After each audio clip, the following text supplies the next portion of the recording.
여러분 반갑습니다. 이번 주는 프란츠 카프카의 변신이라는 작품으로 함께 하겠습니다.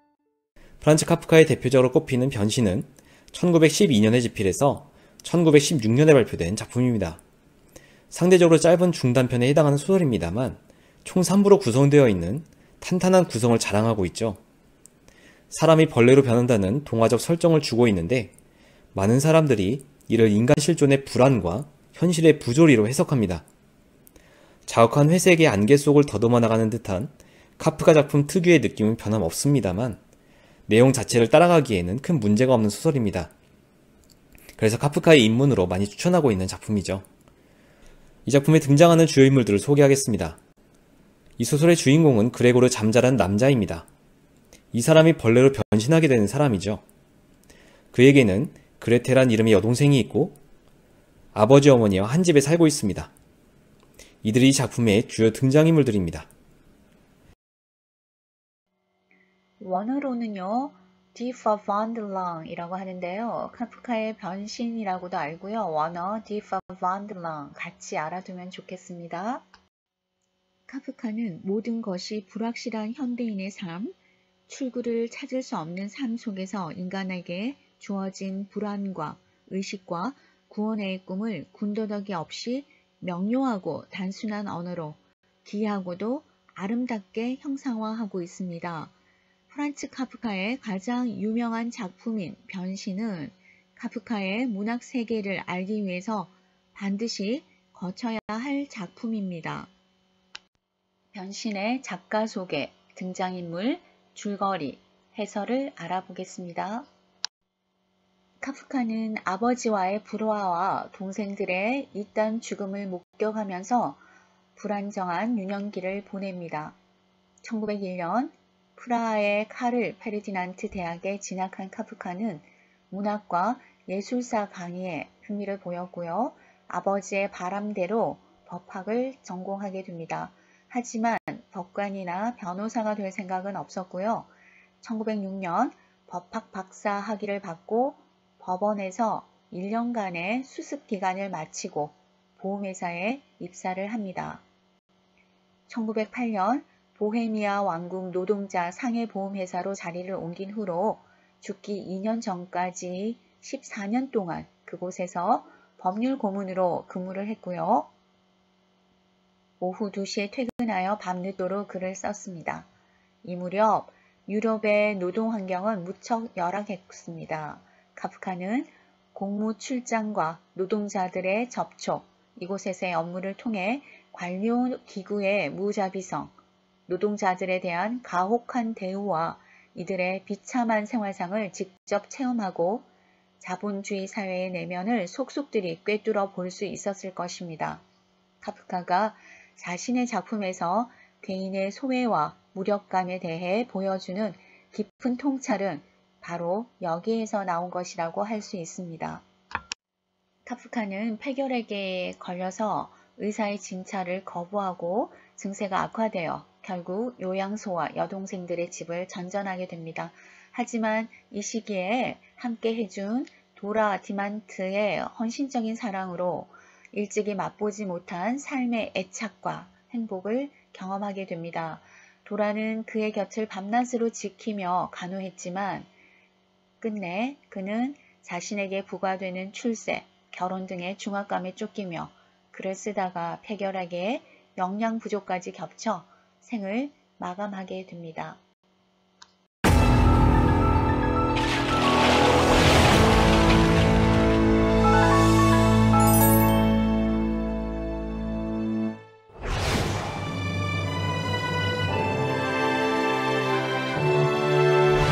실존주의 문학의 선구자 프란츠 카프카. 프란츠 카프카는 1883년 체코의 수도 프라하의 유대인 가정에서 태어났다. 자수성가한 사업가였던 그의 아버지는 지배적이고 독선적인 성격으로 카프카를 억압하는 일이 잦았고 때문에 불안정한 유년기를 보냈다.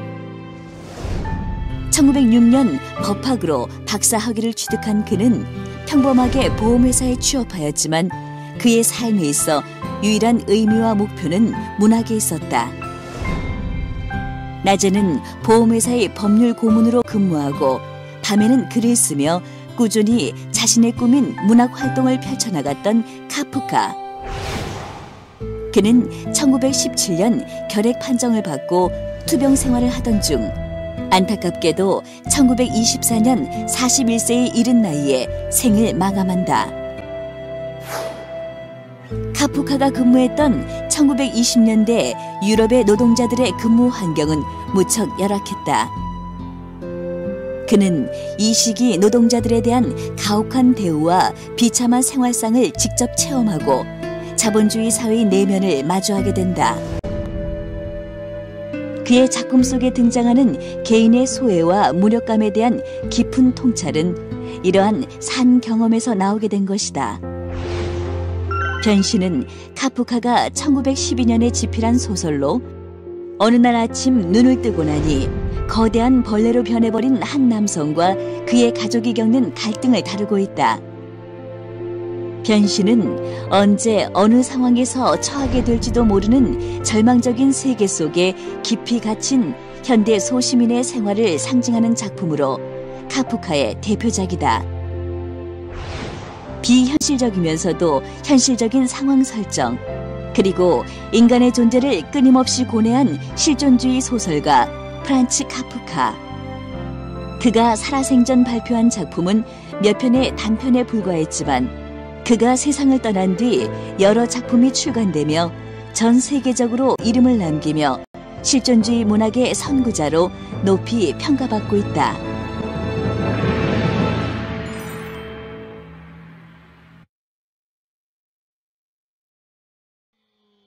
생전에 발표된 작품은 사형선고, 관찰, 변신, 유형지에서, 시골의사 등 단편 몇 편에 불과하고요.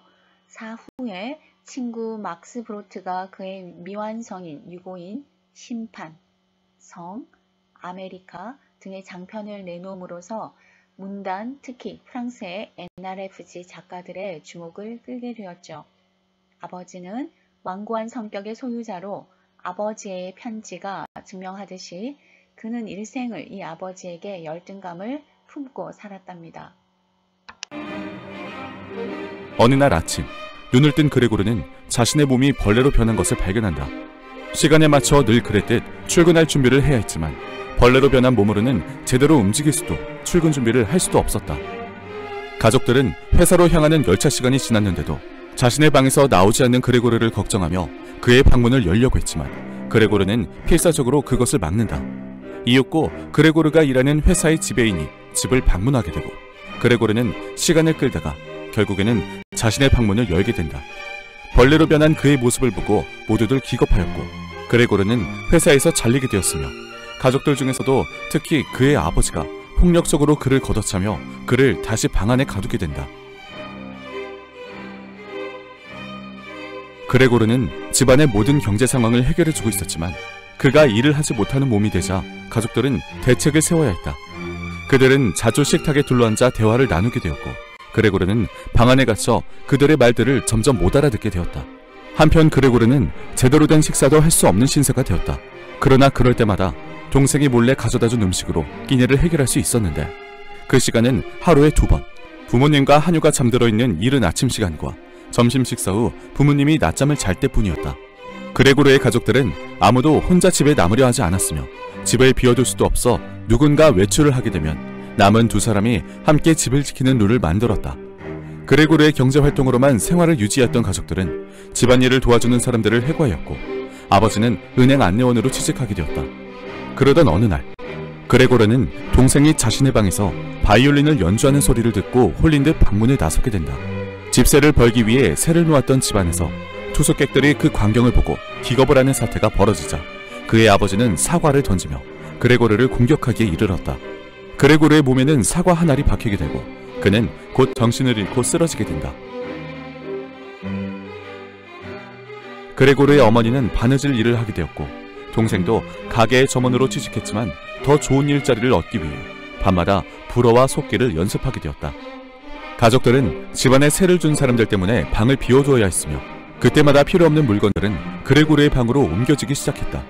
사람들을 위한다는 목적으로 그레고르의 방문은 더욱 굳게 닫히게 되기도 했다. 그러나 그레고르는 그들이 동생의 바이올린 소리에 집중하는 동안 결국은 그들의 눈에 발각되게 된다. 그들은 집세를 한 푼도 내지 않고 나가겠다고 선언하고 가족들은 그런 일이 있은 직후 더 이상 그레고르를 돌볼 수 없다는 결론을 내리게 된다. 그리고 그를 다시 방 안으로 몰아넣은 순간 그레고르는 완전히 뻗어 죽음을 맞이하게 된다. 가족들도 이제 그가 죽기를 바라고 있었고 이런 생각을 한 그레고리도 종탑에서 울리는 종소리를 들으며 조용히 죽어갔습니다. 가족들은 안도의 한숨을 쉬며 하나님께 감사하며 오랜만에 화사한 봄볕을 받으며 교회로 소풍을 나갔습니다. 가족을 위해 묵묵하고 꿋꿋이 자신을 희생하며 돈을 벌고 일하면서 살아온 그레고리는 어느 날 아침에 갑자기 다리가 많고 징그러운 벌레가 되었죠. 그는 인간이었을 적에 가족들을 위해 열심히 일을 했습니다.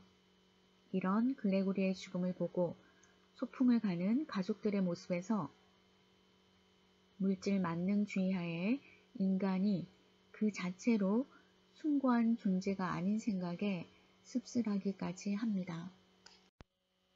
1장의 줄거리입니다. 의류회사 영업사원으로 근무하는 그레고르는 잠자는 어느 날 아침 침대에서 눈을 뜨고는 자신이 거대한 벌레로 변해버렸다는 것을 깨닫게 됩니다. 갑작스런 일에 당황하면서도 그는 조금 더 자보려고 합니다. 하지만 편안한 수면을 취할 수가 없었어요. 그는 등껍질을 침대에 대고 누운 상태에서 지금 하고 있는 일을 여러모로 불만스럽게 생각합니다. 출장으로 말미암은 스트레스를 많이 받고 기차를 갈아타야 하는 시간에 늦지 않도록 늘 신경을 써야 하고 짧은 틈을 이용해서 끼니를 해결해야 되죠. 상대할 고객들은 계속 바뀌어서 깊이 사귈 수도 없고 대인관계에 항상 신경을 곤두세워야만 하기 때문입니다. 아침 일찍 일어나는 것 역시 불만스러운 일이고요. 잠자리에서 일찍 일어난다는 건 인간을 바보로 만든단 말이야. 인간은 충분한 수면이 필요하거든. 이렇게 그레고리는 늘 생각합니다. 그러나 부모님이 사업 실패 때문에 사장에게 거액의 빚을 지고 있기 때문에 빚을 청산할 때까지는 일을 그만둘 수 없는 상황이죠. 그러다가 문득 시계를 보니 출장 갈 시간이 이미 지났습니다. 그의 몸 상태를 두고 걱정하는 가족들과 방문을 사이에 두고 대화를 하다가 몸을 움직여서 침대에서 빠져나오려고 할 때 그레고르의 상태를 확인하기 위해서 지배인이 집에 방문합니다. 근무 태만이라고 비난하는 지배인에게 그레고르는 방 안에서 변명을 하지만 아무래도 지배인은 그레고르의 말을 전혀 알아듣지 못합니다. 그레고르가 방문까지 몸을 질질 끌고 가서 간신히 열쇠로 방문을 열고 가족들 앞에 모습을 드러냈을 때 가족들과 지배인은 공황 상태에 휩싸입니다. 어머니는 마루 위에 털썩 주저앉고 아버지는 울기 시작하고 지배인은 집을 질겁을 하며 도망을 갑니다. 그레고르는 지배인을 바로 쫓아가려 했지만 아버지는 지팡이로 그레고르를 후려갈기고 방으로 몰아넣고 감금해버립니다.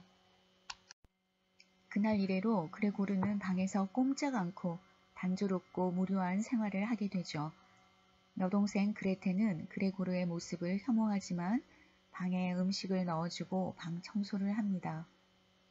그레고르의 음식에 대한 기호는 완전히 바뀌어 신선한 음식의 식욕을 느끼지 못하고 썩어가는 야채나 치즈에 식욕을 잃게 됩니다.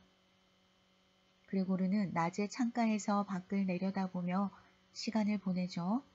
잠을 잘 때는 긴 소파에 몸을 비집고 들어가 여동생이 들어올 때도 신경 써서 그곳에 몸을 숨깁니다. 문 너머로 들려오는 대화에 따르면 가족들에게는 적게나마 절약으로 모아놓은 비상금이 있고 비록 유일한 일꾼을 잃었을지라도 앞으로 1, 2년은 생활할 수 있을 것 같다고 합니다. 하지만 그 돈을 사용해서는 안 된다는 것을 가족들은 잘 알죠. 그러는 동안 그레고르는 방의 벽이나 천장을 타고 기어다니는 습관을 지니게 되는데, 이를 알아차린 그레테는 그레고르가 벽을 타고 기어다니는데 방해가 되는 가구류를 방에서 치워줄 것을 계획을 합니다. 그레테는 어머니와 협력해서 가구를 옮기고, 그레고르도 처음에는 신경 써서 몸을 숨기고 있었지만 그들의 대화를 엿듣고 문득 자신이 인간이었던 시절의 흔적을 없애버려도 괜찮은 것일까 하고 회의합니다. 그레고르가 자신의 뜻을 표출하려고 벽에 걸려있던 액자에 달라붙자 그런 그레고르의 모습을 본 어머니는 기절을 합니다. 최근 은행의 수의로 근무한 아버지가 귀가했을 때 그레테를 통해 그레고르가 난동을 부린 것으로 간주하고 그는 그레고르에게 사과를 마구 집어던집니다. 그레고르는 깊은 상처를 입고 정상적으로 움직일 수 없게 됩니다. 아버지가 던진 사과가 그레고르의 등에 박혀버렸기 때문에 그레고르는 오랫동안 그 상처로 고통을 겪게 됩니다. 그 사이에 가족들은 빠듯한 형편으로 생활을 하고요. 어머니와 여동생도 직장을 구해서 일을 하게 됩니다.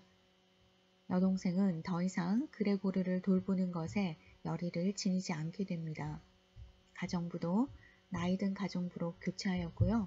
우연히 그레고르를 보게 된 가정부는 그레고르를 전혀 무서워하지 않고 수차례 그레고르를 조롱합니다.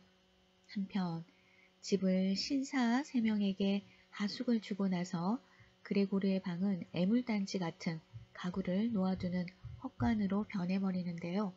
어느 날 거실에 있던 신사 한 명이 그레테가 연주하는 바이올린 소리를 우연히 듣고 충동적으로 자기 쪽으로 와서 연주해달라고 요청합니다.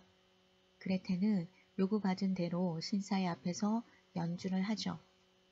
신사들이 처음부터 실증 느끼는 데 비해서 그레고르는 연주에 감동하고 방에서 기워 나와 버리게 됩니다. 그레고르의 모습을 본 신사들은 화를 내고 당장 이 계약을 철회할 것을, 또 지금까지의 하숙비도 지불할 수 없다고 선언합니다. 실망하는 가족들 틈에서 그레테는 이제 그레고르를 버려야 한다고 말합니다. 아버지도 그녀의 말에 동의하고요. 그레고르는 쇠잔해진 가족의 모습을 보며 방으로 돌아와서 가족들의 애정을 회상하며 그 자리에서 죽게 됩니다. 다음날 가정부는 그레고르의 시체를 완전히 처치하고 휴가의 필요를 느낀 가족들은 각각 직장에 결근계를 쓰고 나들이 하러 집 밖으로 나가죠. 서로 대화하면서 서로 자신의 일에 어느 정도 만족하고 있고 미래에 대한 희망도 가질 수 있을 것 같다고 생각합니다. 딸 그레테는 오랜 동안의 고생 속에서도 어느새 아름다운 아가씨로 성장했고 부모는 이제 딸의 신랑감을 찾아줘야겠다고 생각합니다. 등장인물 알아보겠습니다. 그레고르 잠자는요, 이 소설의 주인공이죠. 여동생과 가족들을 먹여 살리기 위해서 영업사원으로 일합니다. 어느 날 거대한 벌레로 변한 채 아침을 맞이하게 됩니다. 변신 이후 일을 할 수 없게 되고 이로 말미암아 그의 아버지는 다시 일을 시작합니다. 잠자씨는요, 그레고르의 아버지입니다. 그레고르의 상사에게 큰 빚을 지고 있기 때문에 그레고르로 하여금 내키지 않는 직장에서 일하게 할 수밖에 없는 처지이죠. 그레고르가 벌레로 변한 후 잠자 부인을 기절시켰을 때 그레고르에게 사과를 여러 개 던져서 그레고르로 하여금 큰 상처를 입게 합니다. 그리고 여기서 쓸모가 없어진 그레고르를 냉혈히 대하는 것으로 보아서 그레고르가 가족들에게 돈을 벌어오는 사람으로 여겨진다는 것을 암시합니다. 그레고르가 벌레로 변하기 전에 그는 나이 들고 게으른 노인에 불과했으나 이제는 자신이 노동을 할 수 있음을 보여줍니다. 그레테 잠자는요, 그레고르의 여동생입니다. 그레고르가 변신한 뒤로 그를 돌보는 역할을 하죠. 처음에는 그레테와 그레고르 사이에 긴밀한 관계가 있었지만 둘의 사이는 점점 멀어지게 됩니다. 초기에 그레테는 먹이도 주고 방 청소를 해주고 봉사를 하죠. 하지만 그런 부담에 점점 짜증을 내게 되고 그레고르의 방이 더러워져도 봉사를 그만둡니다. 그레고르가 성사시키려 했던 꿈은 그레테를 바이올린 연주로 음악학교에 입학시키려는 것이었는데요. 그레고르는 크리스마스 이브에 이 같은 구상을 발표하기로 계획했습니다. 그 후에 그레고르는 벌레로 변신하게 되고 그레테는 점원으로 일하는 가족에게 생계비를 보태게 됩니다. 잠자 부인은요, 그레테와 그레고르의 어머니입니다. 처음에는 그레고르의 변신에 충격을 받지만 그레고르의 방 안에 들어가고 싶어 합니다. 이는 그레고르 어머니로 하여금 모성애적 충동, 그레고르에 대한 동정과 벌레로 변해버린 그레고르의 모습에 대한 공포감, 극도의 혐오감 사이에 갈등을 일으키게 합니다. 이런 모습은 그녀의 인격의 많은 부분을 드러내줍니다. 영업사원이라는 주인공 그레고르의 직업은 자본주의 사회의 비인간적 현실을 단적으로 드러내 보여줍니다. 늘 일과 시간에 쫓겨야 하고 식사 시간도 불규칙하죠. 또 지속적인 인간관계도 맺을 수 없는 그의 직업은 그에게 사적인 영역을 포기하고 오직 회사라는 조직을 위해서만 살아가는 존재가 되기를 요구합니다. 그러한 요구에 충실하여 실제로 그는 일벌레가 되고 돈 버는 기계가 되죠. 그가 이런 일을 기꺼이 할 수 있었던 것은 사업에 실패한 아버지를 대신해 가족의 생계를 해결해야 하는 책임감과 무엇보다도 가족에 대한 사랑 때문이었습니다. 그러나 가족들은 곧 그의 그러한 역할에 익숙해지고 그를 돈 벌어오는 존재로만 여길 뿐 가족 간의 따뜻한 교감이나 인간적 대화에는 별 관심이 없습니다. 이러한 현실 속에서 인간으로서의 정체성은 점점 희미해져 가고 삶은 황폐화되고 기계화되고 비인간화되어 갈 뿐입니다. 그레고르는 더 이상 인간이 아니라 말 그대로 일벌레로 돈 버는 기계로 전락한 것이죠. 그레고르의 변신은 이와 같이 자본주의 아래 소시민적 가정에 물화된 삶을 배경으로 하고 있습니다. 변신이라고 하면 여러분 떠오르는 작품이 있을 것 같아요. 미녀와 야수 아닌가요? 이 변신 모티브는 오랫동안 동양과 서양을 막론하고 인간의 창작에 있어서 중요한 동기가 되어 왔었는데요. 미녀와 야수, 개구리 왕자 이런 작품들은 하나의 공식이 있다라고 합니다.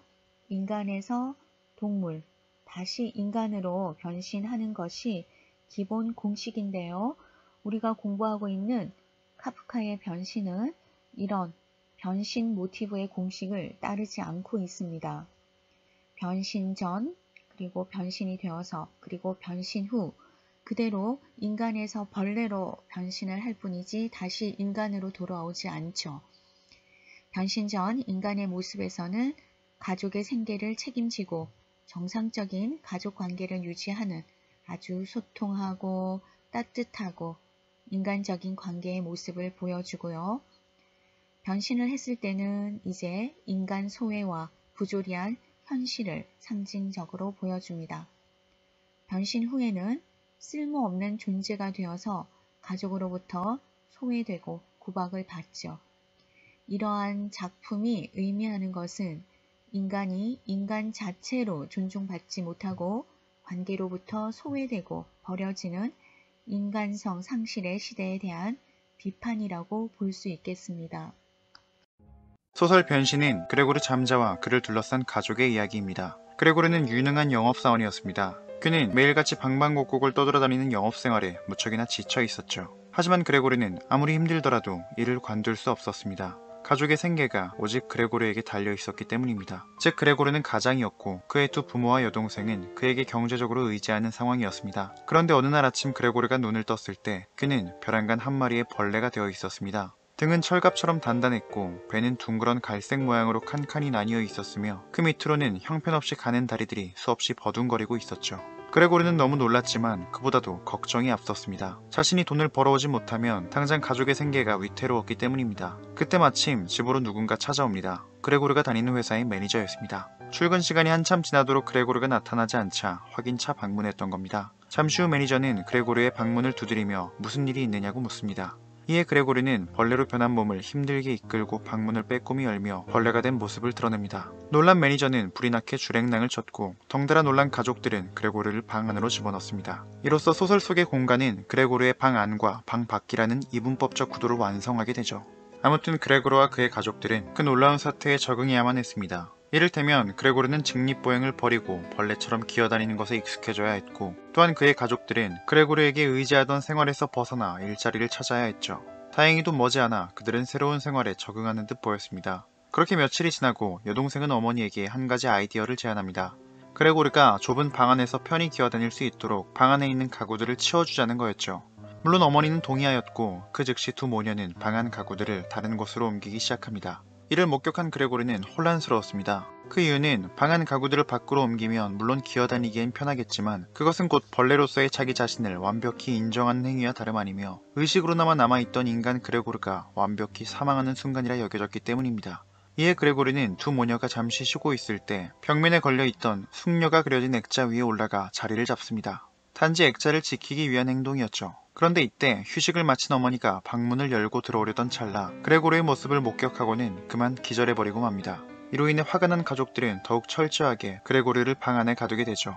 그로부터 며칠이 지나고 가족들은 생활비에 보태고자 빈 방에 하숙생을 들이게 됩니다. 그러던 어느 날 여동생이 거실에서 바이올린을 켜던 날이었습니다. 하숙생들은 잠시 관심을 보이는 듯 했지만 금방 흥미를 잃어버리고 말았죠. 하지만 그 순간 방 안에 갇혀있던 그레고르는 동생의 연주 소리에 귀를 기울였습니다. 그러고는 무엇에 홀리기라도 한 듯 동생을 향해 전진하기 시작합니다. 이를 목격한 하숙생들은 그 징그러운 모습에 화들짝 놀라 환불을 요구하며 집을 떠나죠. 이로써 그레고르 때문에 하숙 사업까지 실패로 끝나자 단단히 화가 난 가족들은 최후의 결단을 하고 맙니다. 그레고르를 방 안에 가두고 죽을 때까지 방치하기로 한 것입니다. 얼마 뒤 그레고르는 마침내 삐쩍 마른 모습으로 죽어 있었고 가족들은 드디어 안심하며 모처럼 소풍을 나서는 모습으로 소설은 막을 내립니다. 이번 시간에는 프란츠 카프카의 변신 작품의 작가, 줄거리, 등장인물에 대해서 알아보았습니다. 강의 들으시느라 수고 많이 하셨습니다.